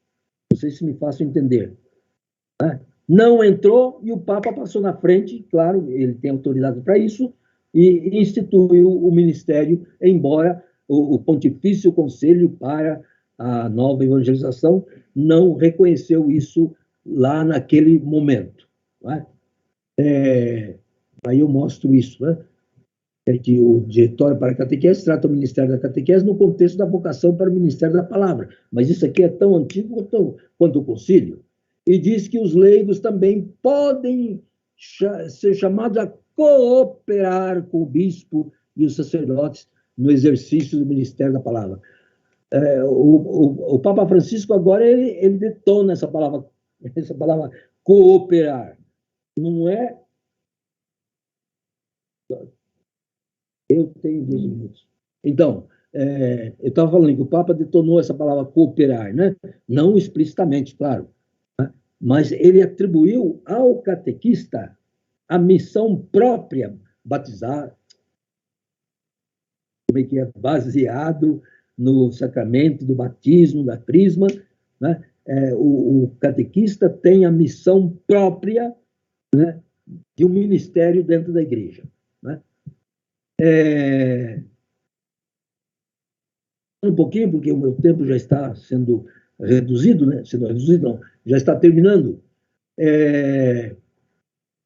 Aqui também eu vou citando passagens, aí que vai falando um pouco mais da catequese na concepção do Diretório para a Catequese. Então, sobre esse controvertido tema, ministério instituído da catequese, algumas igrejas no passado, mas também hoje, invocam a expressão ministério de fato. Quer dizer, não havia reconhecimento oficial da igreja para o ministério instituído do catequismo, mas havia um ministério de fato, né? Aí eu cito um documento italiano, por exemplo, que usou essa expressão, né? Então, o antigo ministério é um dado a mais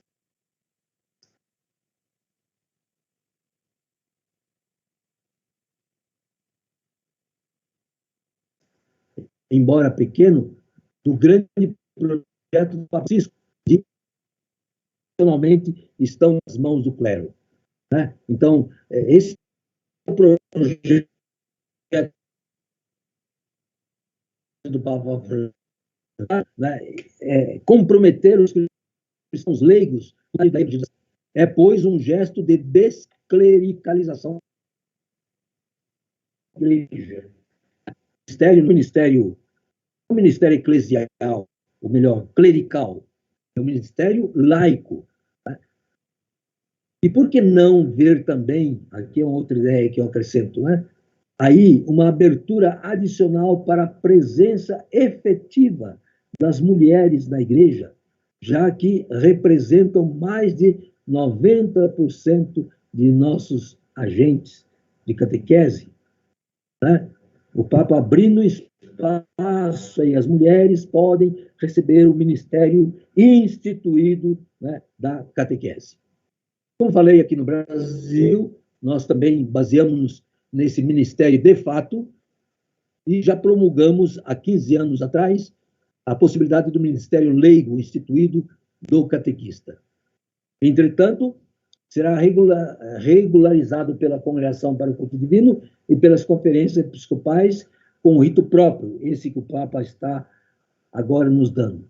É uma alegria ver tal reconhecimento do Papa Francisco, fruto da doação de milhões de catequistas ao longo da história e que o Papa reconhece. Né? Aqui tem a capa, que eu vou ficar só na capa agora, porque já falei as ideias principais. Né? O documento aí publicado agora, eu coloco um pouco, também volto para trás, para as origens históricas desse documento, né? E terminando, né, a estrutura, está o C do castelhano ainda, né? A estrutura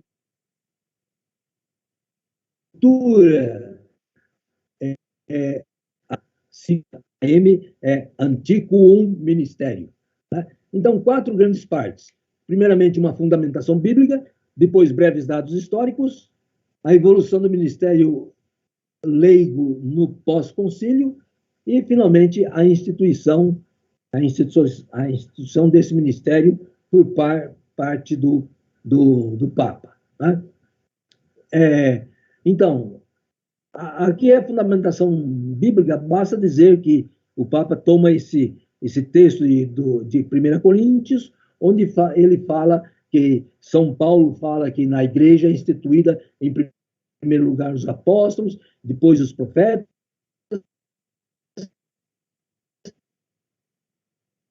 e em terceiro lugar, os mestres. E aqui está, vem o dom dos milagres, das curas, das obras assistenciais, de governo. Né? Acaso são todos apóstolos, todos os profetas, todos mestres?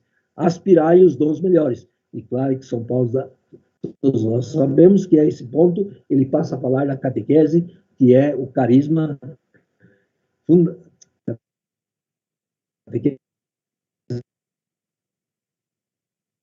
não, da caridade, que é o nosso maior carisma da palavra, e com a renovação conciliar também, tudo isso é documentado, né?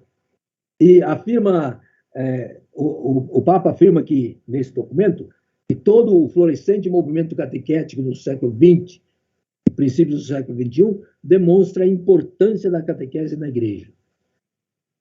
Esse ministério, né, ou esses ministérios, são expressão do valor central da catequese, que coloca em primeiro plano a instrução e a formação permanente dos catequistas. Aqui é uma coisa que a gente poderia discutir muito tempo, se a instrução, diz aqui, né, seria a coisa mais importante. Quer dizer, a catequese tomada em si, né, o objeto próprio, né, como dizem os escolásticos, da catequese, seria a doutrina, a instrução. Né? Mas nós caminhamos para um mundo que não é mais cristão, de pós-cristandade, a retornar ao querigma. E isso valia muito assim, na época da cristandade. E com o primeiro ano a gente vai aprofundar isso. Né? Algumas citações a mais aí. E vamos caminhando para o fim. Né? Uma palavrinha sobre a vocação do catequista. Né? Uma frase importante: receber um ministério leigo como de catequista, diz o Papa, permite maior ênfase ao compromisso missionário próprio de cada batizado. Está vendo, irmão Nery? Aquilo que o senhor falou no início, que a igreja devia envolver mais os leigos na evangelização, o Papa, ao instituir o ministério da catequese, quer reforçar isso. ênfase no compromisso missionário. Todo cristão é missionário, né? E o catequista que recebe esse ministério, muito mais. Que, em todo caso, deve ser alcançado de forma plenamente secular. Quer dizer, o Papa não é que ele está agora trazendo os catequistas para o clero. Não, senhor. Eles permanecem leigos, né? E na dignidade de leigos, eles são autênticos evangelizadores, né? Como diz, né? Aí, sem cair em nenhuma expressão de clericalização, que eu acrescentei também aí a palavra tentação, né? Que é a nossa grande tentação. E, finalmente, as palavras da instituição do Ministério Leigo do Catequista. O Papa diz, né, lá no número 8, solenemente, depois de ter ponderado todos os aspectos, em virtude da autoridade apostólica, eu, Papa Francisco, instituo o Ministério Laical de Catequista. A gente poderia também, noutra tradução, Ministério Leigo do Catequista. As traduções jogam entre laical e leigo, né? Podemos estudar a distinção, mas é a mesma coisa. E depois continua dizendo que a Congregação para o Culto Divino, né, se encarregará de publicar em breve o rito da instituição ministerial laical do catequista. Está muita gente falando como é que vai ser o rito, qual é o rito, não sei o quê, não sei o quê. Olha, o rito é a coisa menos importante. O importante é a mentalidade, é você mudar a concepção de catequista na sua cabeça, né? Agora, é claro que o rito, as formas, a liturgia é muito importante e nós vamos dar importância ainda, né? Aí eu coloco algumas questões também que poderão surgir no debate, né, uma estatística, e, finalmente, aqui eu coloco de novo, né, no final desses slides, coisa que eu já li atrás, né, a fórmula com a qual, que está aqui em azul, né, da CNBB, que há 15 anos atrás já reconhecia o ministério oficial da catequese na nossa igreja. Muito obrigado pela atenção, minha gente, né, e vamos ver se sobra algum momento aí para a gente debater.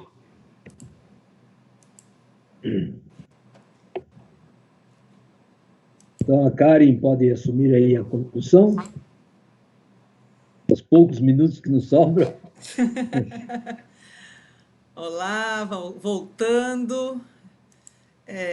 Obrigada, irmão Nery, obrigada, Padre Lima, pelas colocações. Há vários comentários também aqui, elogios no YouTube, cumprimentos. Então, saudações do Kleber Góes, saudações, deixa eu ver aqui, Célia Pafetti, dando os parabéns, o Osmar Bezutti, grande irmão Nery, saudades dos tempos das palestras na CRB Nacional.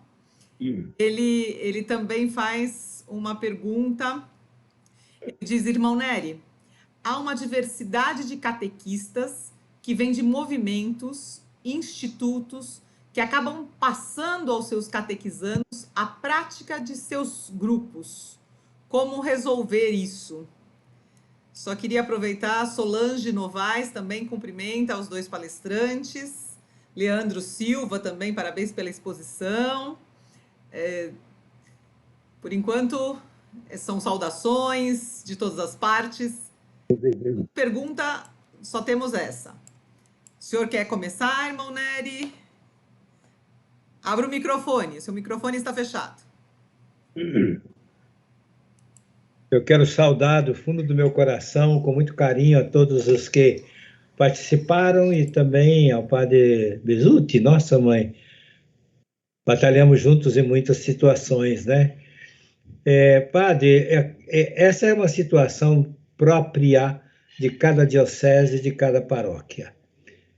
Não há uma orientação assim geral de CNBB sobre essa questão, mas o que se pede sempre é que se siga com fidelidade aquilo que é da orientação do magistério da igreja. Ora, o magistério da igreja é muito claro através de toda essa história que nós contamos, através dos documentos que estão sendo lançados, de modo que os diversos congregações religiosas, salesiano, la salista, marista, jesuíta, nós temos nossos carismas, nosso jeito próprio, que vem dos fundadores, dos primeiros, e seguimos isso na história, mas não impomos o nosso modo de ser la salista ao outro, nosso modo de ser salesiano ao outro. Então, se você é carismático, se você é do movimento da libertação, não imponha. É o seu jeito de viver. Então, a mim me parece que é essencial cada um de nós se converter a ecumenismo interno na igreja. Esse ecumenismo interno na igreja significa o seguinte: nós nos respeitamos mutuamente essa diversidade interna que há dentro da nossa igreja. A pluriformidade que tem dentro da igreja. Que a igreja não é uma massa única. Mas, ao mesmo tempo, nós temos uma palavra que nos guia, e essa palavra é a palavra de Deus e é a palavra do magistério, a tradição da igreja. Portanto, se algum membro de algum movimento, de alguma congregação, de algum grupo conservador ou ultra-progressista está fazendo vazar todo o seu trabalho catequético com adulto, com criança, com idosos, com adolescentes, com jovens, colocando o seu modo pessoal ou do seu grupo de interpretar, porque essa questão da hermenêutica é muito importante nós refletirmos sobre ela. Mas há um aspecto fundamental para nós, que é a obediência interior ao que vem da palavra de Deus, mas passada via tradição e magistério da igreja. Se cada católico vira intérprete da palavra de Deus, se cada católico vira intérprete pessoal ou iluminado por seu movimento ou congregação religiosa do que deve transmitir aos fiéis, nós criamos um caos a mais na história da nossa igreja. Obrigado.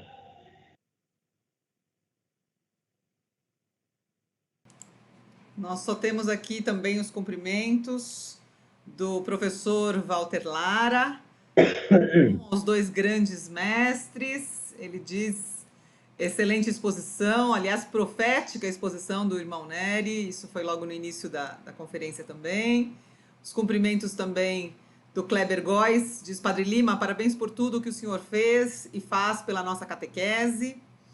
O Jean Francisco também diz: parabéns aos dois. Por enquanto, estamos aguardando se mais alguém quer fazer alguma pergunta. Enquanto isso, se os senhores quiserem também intervir, vamos lá, irmão Nery. Não é tanto uma pergunta. Eu gostaria muito de homenagear aqui o irmão, o nosso querido Padre Lima. Acaba de passar por uma cirurgia delicada. Essa cirurgia foi muito boa, levou 5 horas, cirurgia do coração. Está em recuperação ainda, portanto, essa famosa fase do cansaço tremendo que vem de uma cirurgia dessas, e ele obedece os médicos, obedece a paixão interior de estar presente aqui. Então, o testemunho do Padre Lima é muito importante. Obrigado, irmão Nery. Bondade sua, bondade dos irmãos, né? Mas, graças a Deus, me sinto bem, agradeço as orações, o acompanhamento aí durante esse tempo todo, né? Da minha arritmia. O coração dispara e para, mas agora ele está controlado, né? Mas a nossa vida sempre foi essa e vamos, né, tocando para frente, apesar do pessoal chamar-nos de dinossauros da catequese. Mas se não houver nenhuma outra pergunta, eu também... Já temos mais uma, padre. Então vamos lá.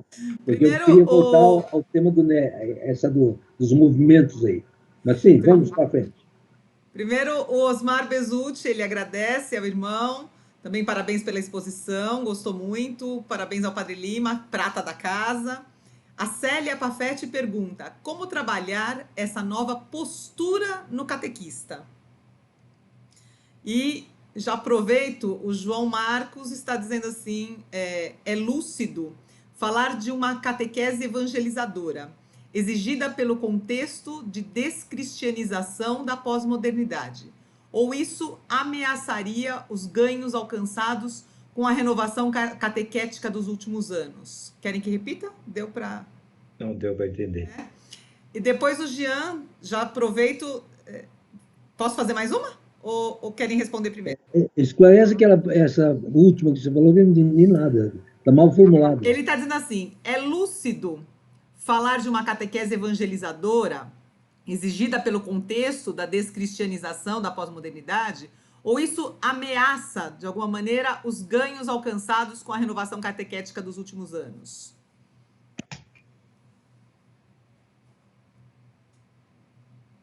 Em primeiro lugar, toda a caminhada renovadora da catequese, não só no Brasil, mas a nível mundial, mas gostaria de frisar aqui no Brasil, ela deve muito.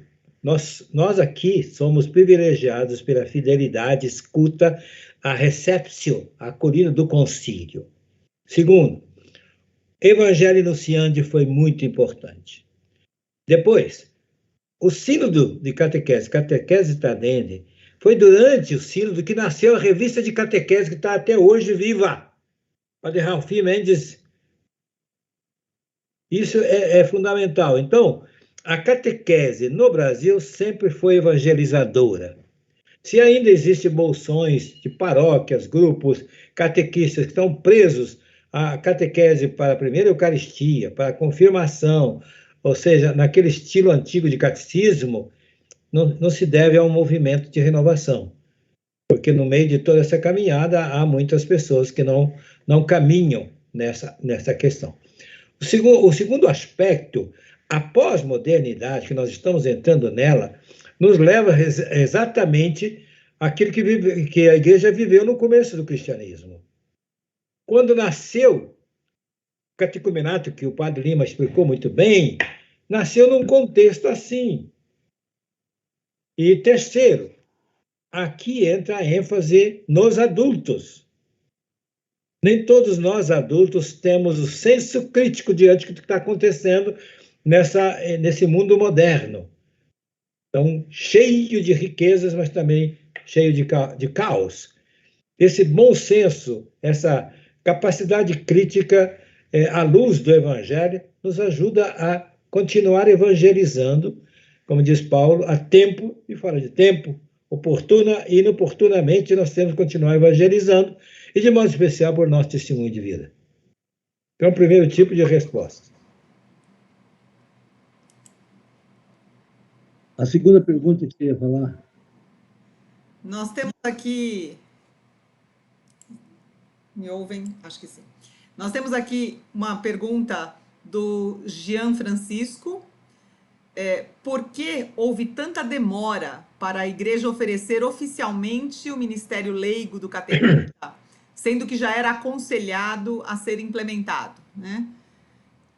Então, só aproveito o professor Domingos Amanha diz que as palestras devem ser um aperitivo para lermos, estudarmos com muita atenção os livros e artigos dos dois grandes especialistas que tanto lutam pela evangelização e estão conosco hoje, né? O professor Luiz Lara diz que este é o nosso super Padre Lima, né? Sempre se superando e surpreendendo com seu testemunho de amor à igreja em tudo o que faz. Então, já aproveito aí e faço os cumprimentos do Zamanha e do professor Lara também. Então, por enquanto, só a pergunta do Jean. Por que demora por reconhecimento? Então, eu tentei mostrar isso, e claro, podíamos falar muito, né? Então, essa resistência da igreja institucional, vamos dizer, romana, lá, a Cúria Romana, etc., é histórica, tanto assim que no diretório, imagine, no diretório para a catequese de 2020, nem aí apareceu. Porque essa resistência não quer soltar numa igreja clerical e está tudo na mão do clero. E que ministério é para o clero. É o ministro ordenado, é o acólito. O ministro ordenado é o leitor. e que não sei o quê, né? O Papa Francisco deu um chega para lá, né? E reconheceu, né, no catequista um ministério instituído. Daí que está, né, a surpresa. Nós somos surpreendidos. Eu pelo menos, né, eu digo até aqui intimamente para você, eu chorei, né? Chorei quando vi que o Papa estava acolhendo algo que nós, no movimento catequético europeu, latino-americano, insistimos muito, mas nunca era reconhecido. E ele agora, né, decretou essa instituição do Ministério do Catequismo, dando valor para os catequistas, elevando-os, né, a uma categoria maior na igreja, reconhecendo juridicamente. Porque ele fala lá, eu, pela autoridade pontifícia, instituo. Né? Ele precisou usar o peso da sua autoridade. Não é um dogma de fé, naturalmente, é uma coisa, assim, vamos dizer, de rodapé na igreja, mas é muito importante o catequista, o ministério leigo dos catequistas para a igreja. Né? Não sei se o irmão Nery quer acrescentar. Microfone. O joguinho de palavra. Está ouvindo? O joguinho de palavra. Ocorre que nós podemos ir lá na etimologia do termo e fazer algumas interpretações. A primeira que eu faço é munus stare. Munus, em latim, que usamos em português, é tarefa, é missão. Stare é o verbo estar. Então, está a serviço. Está à disposição de uma missão, está à disposição de uma tarefa. Portanto, mais do que poder, é servir. Segundo joguinho. Ao mesmo tempo que eu posso falar munus stare, estar a serviço, eu posso dizer minor. E minor em latim significa menor, o pequeno. Stare. Então, eu estou a serviço de uma missão, mas como o menor. Sem humildade, não é possível. Sem a humildade para acolher o dom e não querer a tentação, como diz o Papa, do clericalismo, que é o uso do poder sagrado. Então, um bocado aí de mulheres, de leigos, vão querer ser ministro da catequese para ser mais que os seus irmãos na fé. Não, você está a serviço da palavra, a serviço da missão, a serviço da comunidade. Eu diria assim, nós já fazemos isso há muitos séculos. Todo catequista que está, de fato, respondendo sim à sua vocação, está a serviço na humildade do laicato. Eu queria também ressaltar um elemento, já que não tem nada a ver com o assunto. Hoje, providencialmente, nós temos uma mulher, uma leiga, aqui nos coordenando. Temos um padre, que é o padre Lima, e tem um religioso que não é padre, um religioso irmão, sou eu. Então, aqui nós estamos com essa bonita representação, e eu bendigo, louvo a Santíssima Trindade, que nos deu esse privilégio hoje. A cara é o Espírito Santo, hein? Amém. Brincadeira. Só os agradecimentos daqueles em relação às perguntas da Célia, do Jean, o João Marcos também agradecendo as respostas às perguntas, e não temos mais nenhuma pergunta publicada no YouTube.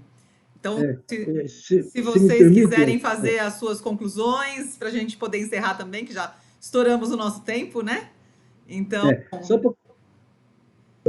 Voltando àquela problema dos movimentos, né, que cada um fala do seu carisma e esquece o conjunto da igreja, aproveitando a presença do Kleber, né, que é aluno nosso aqui, e coordenador da catequese na sua diocese, né, um jovem, a igreja coloca a catequese na mão na orientação, né, na direção da catequese, na mão da diocese. São os diocesanos. Né? É a comissão diocesana de catequese que deve mandar, né, e orientar tudo. né? E os religiosos, como nós salesianos, laçalistas, maristas, jesuítas, entramos com os nossos carismas, né? Mas a diocese, né, ela tem uma visão maior, vamos dizer, e isso está no clero diocesano. Quer dizer, é o clero diocesano que deve ser o responsável para garantir não essa particularidade da vivência da fé, só um carisma, mas a totalidade da mensagem cristã, né? Porque tem muitos que interpretam como uma igreja tridentina, como alguma coisa ligada a esse carisma, aquele carisma, ao passo que a verdadeira catequese transmite na integralidade a totalidade do ministério, ou do mistério cristão, né? E o clero, dentro da nossa organização, né, da Igreja Católica, tem essa responsabilidade, né? Eu agradeço muito, né, nessa última palavra minha, a atenção de todos, e vamos torcer para que surjam cada vez mais vocações de catequistas da Igreja. Irmão Nery, o senhor também quer concluir? Eu concluo apenas dizendo muito obrigado pelo convite, é uma honra para mim. Também me coloco à disposição, e como eu não consegui colocar a projeção, talvez possamos combinar como que, se alguém tiver interesse, poder enviar. Muito obrigado. Se o senhor me envia, eu consigo enviar para aqueles que estão inscritos no evento, eu consigo passar por e-mail para todos eles. Ótimo, agora eu preciso do e-mail para entrar em contato com você. Acabando a palestra, eu passo para o senhor em seguida. Valeu. O senhor fica mais um minutinho aí. Um abraço fraterno a cada um que participou, unidos na oração, porque a catequese sem oração não funciona, e unidos nessa fraternidade que nós estamos criando aos poucos, a fraternidade do mundo da catequese. Ressaltar isso também, nós somos corresponsáveis pela santidade uns dos outros, pela cultura uns dos outros, pela formação mútua. Eu quero só agradecer aos dois, ao Padre Lima, ao irmão Nery, foi um prazer estar aqui com vocês hoje. Peço desculpas das nossas dificuldades técnicas no início do evento, então nós ficamos logo no início, uma parte inclusive sem vídeo, né? Aqui desligou tudo, desligou o meu Teams, caiu. Essa parte técnica tem hora... Foi a semana inteira, foi bem. Hoje, acho que a nossa ansiedade também pelo último dia acabou desligando sozinho aqui até o meu Teams. Então, peço desculpa àqueles que estavam nos acompanhando também pelos problemas técnicos que tivemos. A palestra de hoje também fica à disposição daqueles que quiserem assistir nos próximos dias, né? Como a gente fez na segunda, na terça e na quarta-feira. Então, as palestras estão lá à disposição de todos. E conto com vocês em outros eventos também do Unisal, seja de outros campi, seja do nosso Campus Pio XI, né? Então, inscreva-se também no canal Extensão Unisal para não perder os nossos próximos eventos, né? Então, e viva o Pio XI nos 90 anos, hein? E viva o Pio XI, 90 anos, verdade, padre? Esse congresso foi para isso também, né?